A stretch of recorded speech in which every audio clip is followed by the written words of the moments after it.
Hello friends, welcome back to Sera creations. ഇന്നത്തെ വീഡിയോയിൽ നമ്മൾ അടിപൊളി റെസ്റ്റോറൻറ്റ് സ്റ്റൈൽ ഫ്രൈഡ് റൈസ് ആണ് ഉണ്ടാക്കാൻ പോകുന്നത്, അതും ചിക്കൻ ഫ്രൈഡ് റൈസ്. അപ്പോൾ തുടങ്ങിയാലോ? അപ്പോൾ നമുക്ക് ആവശ്യമായ സാധനങ്ങൾ: ചെറുതായിട്ട് ചോപ്പ് ചെയ്തിട്ടുള്ള ക്യാരറ്റ്, ക്യാബേജ് എടുത്തിട്ടുണ്ട്, ഒരു 4/1 ഭാഗം, അതുപോലെ 2 ക്യാപ്സിക്കം എടുത്തിട്ടുണ്ട് ചെറിയ ക്യൂബ്സ് ആക്കിയിട്ട്. നമുക്കത് സൈഡിലേക്ക് മാറ്റി വെക്കാം. ഇനി നമുക്ക് ആവശ്യമായിട്ടുള്ളത് സോയ സോസാണ്, അതുപോലെ ചില്ലി സോസ്, കോൺഫ്ലോർ, ഡാൽഡ, പിന്നെ കുറച്ച് വെളുത്തുള്ളി ഞാൻ ചോപ്പ് ചെയ്തെടുത്തിട്ടുണ്ട്,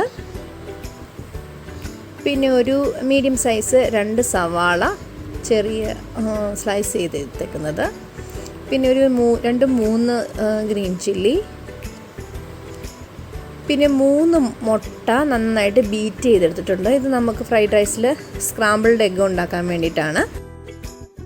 ചിക്കൻ പുരട്ടാൻ നമുക്ക് ആവശ്യമായിട്ടുള്ളത് മഞ്ഞൾപ്പൊടി, കുരുമുളക് പൊടി, അതുപോലെ ചുമന്ന മുളകിൻ്റെ പൊടി. നമുക്ക് ചിക്കനും റൈസിനും ആവശ്യമായിട്ടുള്ള ഉപ്പ്. നമ്മളിവിടെ ചിക്കൻ എടുത്തിരിക്കുന്ന ഒരു 2 കിലോ ചിക്കൻ്റെ ബോൺലെസ് പോർഷൻ മാത്രമാണ്. അതുപോലെ നമ്മൾ 1 കിലോഗ്രാം ബസ്മതി റൈസാണ്. ഇത് നന്നായിട്ട് വെള്ളത്തിലിട്ട് അരമണിക്കൂർ കുതിർത്ത് നന്നായിട്ട് വെള്ളം പോകാനായിട്ട് വെച്ചിരിക്കുന്നതാണ്. ഇനി നമുക്ക് ചിക്കൻ വറുത്തെടുക്കാൻ വേണ്ടിയിട്ട് അതിന് മസാല എല്ലാം കൂടി ഒന്ന് മിക്സ് ചെയ്ത് കൊടുക്കാം. ആദ്യം നമുക്കതിലേക്ക് 2 ടീസ്പൂൺ കോൺഫ്ലോർ ഇട്ട് കൊടുക്കാം.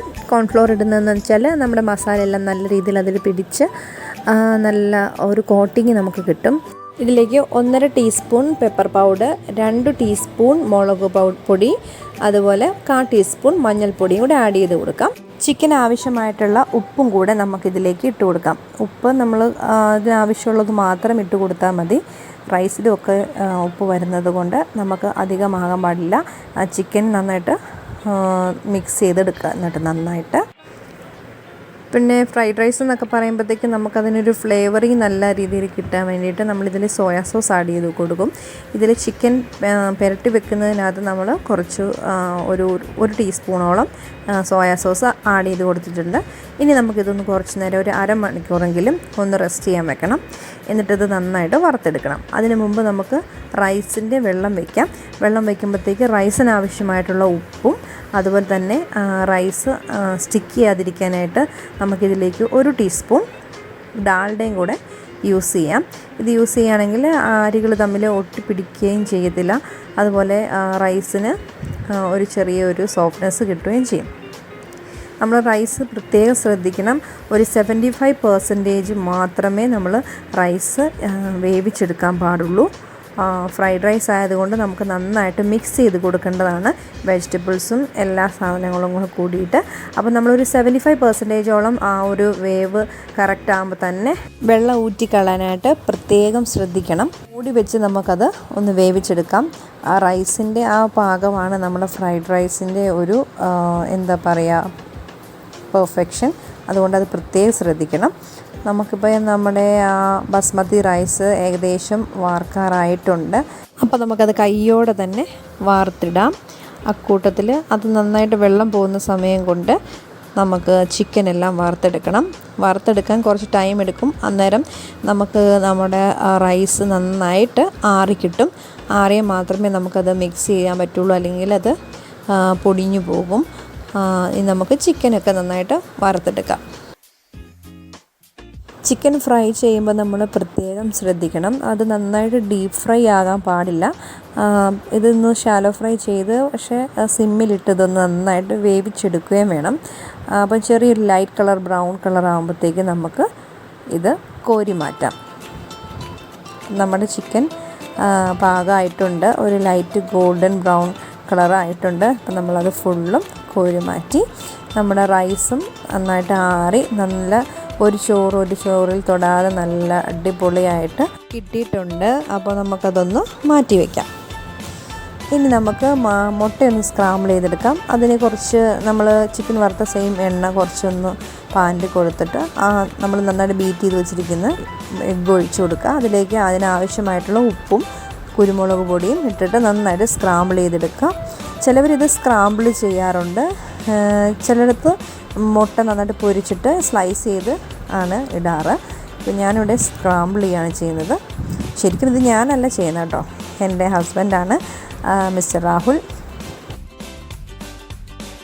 നമ്മൾ മുട്ട സ്ക്രാമ്പിൾ ചെയ്തത് നന്നായിട്ട് പാകമായിട്ടുണ്ട്. ഇനി നമുക്ക് ഇതൊരു പ്ലേറ്റിലേക്ക് മാറ്റി വെച്ച് കൊടുക്കാം. അടുത്തത് നമുക്ക് റൈസ് നന്നായിട്ട് പ്രിപ്പയർ ചെയ്തെടുക്കണം. അതിന് എണ്ണയൊഴിച്ചു, അതിലേക്ക് വെളുത്തുള്ളിയും നമ്മുടെ പച്ചമുളകും കൂടി ഇട്ട് നന്നായിട്ടൊന്ന് പച്ചമണം മാറുന്നിടം വരെ ഒന്ന് വഴറ്റിയെടുക്കുക. അതിൻ്റെ ആ ഒരു പച്ചക്കുത്തൽ മാറുന്നിടം വരെ നമുക്കൊന്ന് മൂപ്പിച്ചെടുക്കണം, അല്ലെങ്കിൽ അതിൻ്റെ ആ ഒരു ടേസ്റ്റ് ഫ്ലേവർ വ്യത്യാസം വരും. അപ്പം അത് നന്നായിട്ട് മൂത്ത് വരുമ്പോഴത്തേക്ക് ഇതിലേക്ക് നമ്മൾ കട്ട് ചെയ്ത് വെച്ചിരിക്കുന്ന വെജിറ്റബിൾസ് എല്ലാം ഇട്ട് കൊടുക്കുക. Capsicum, cabbage, carrot.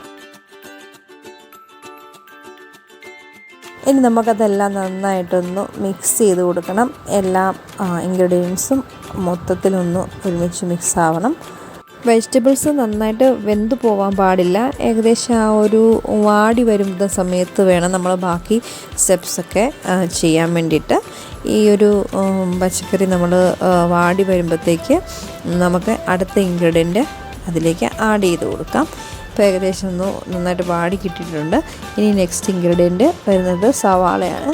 സവാള നന്നായിട്ട് ഇതിന് കൂടെ കൂട്ടി യോജിപ്പിച്ച് മിക്സ് ചെയ്തെടുക്കാം. നമുക്കിതിന് ആവശ്യമായിട്ടുള്ള ഉപ്പും കൂടി ഇട്ട് കൊടുക്കാം കേട്ടോ. ഞാനിപ്പോൾ ഒരു 1/4 ടീസ്പൂൺ ഉപ്പും കൂടി ഇട്ട് കൊടുത്തിട്ടുണ്ട്. ഇനി നമുക്ക് നമ്മുടെ ഫ്ലേവറിനനുസരിച്ച് ചേഞ്ചസ് വരുത്തണമെങ്കിൽ ആവാം. മിക്സ് ചെയ്ത് വെച്ചിരിക്കുന്ന നമ്മുടെ വെജിറ്റബിൾസിലേക്ക് 2 ടീസ്പൂൺ സോയ സോസ് ഞാൻ ആഡ് ചെയ്ത് കൊടുത്തിട്ടുണ്ട്, നല്ലൊരു ഫ്ലേവറിങ്ങിന് വേണ്ടിയിട്ട്. സോയ സോസ് ഒഴിച്ചതിന് ശേഷം ഒന്ന് ഇളക്കി കൊടുക്കുക. അത് കഴിഞ്ഞിട്ട് നമുക്ക് ഒരു 3 ടീസ്പൂൺ ടൊമാറ്റോ കെച്ചപ്പും കൂടെ വെജിറ്റബിൾസിലേക്ക് ആഡ് ചെയ്ത് കൊടുക്കാം. എന്നിട്ട് നന്നായിട്ടൊന്ന് ഇളക്കി യോജിപ്പിച്ച് കൊടുക്കുക, നന്നായിട്ട് മിക്സ് ചെയ്ത് കൊടുക്കുക. ഇനി നമുക്ക് ചൈനീസ് വിഭവങ്ങളിൽ ഒഴിച്ചിടാൻ പറ്റാത്തതാണ് ഷുഗർ. അത് ഒരു 1/4 ടീസ്പൂൺ ഒന്ന് ആഡ് ചെയ്ത് കൊടുക്കുക. അത് ചൈനീസ് വിഭവത്തിൽ എന്തായാലും ഇപ്പോൾ നമ്മൾ ശക്കലമെങ്കിലും പഞ്ചസാരയുടെ ഒരു പോർഷൻ ആഡ് ചെയ്ത് കൊടുക്കും. ഇനി നമ്മൾ സ്ക്രാമ്പിൾ ചെയ്ത് വെച്ചിരിക്കുന്ന എഗ്ഗ് ഇതിലിട്ട് കൊടുക്കുക, നന്നായിട്ട് മിക്സ് ചെയ്ത് കൊടുക്കുക. വെജിറ്റബിൾസിൻ്റെ കൂടെ നമ്മളിപ്പം സ്ക്രാമ്പിൾ ചെയ്ത് എഗ്ഗ് ആഡ് ചെയ്ത് കൊടുത്തു. ഇനി നെക്സ്റ്റ് നമ്മൾ നന്നായിട്ട് ഫ്രൈ ചെയ്ത് നന്നായിട്ട് കട്ട് ചെയ്തെടുത്തിട്ടുള്ള ചിക്കൻ പീസസ് ആഡ് ചെയ്ത് കൊടുക്കാം. ഇനി എല്ലാം കൂടെ ഒന്ന് ഒരുമിച്ച് കൂട്ടി യോജിപ്പിക്കുക.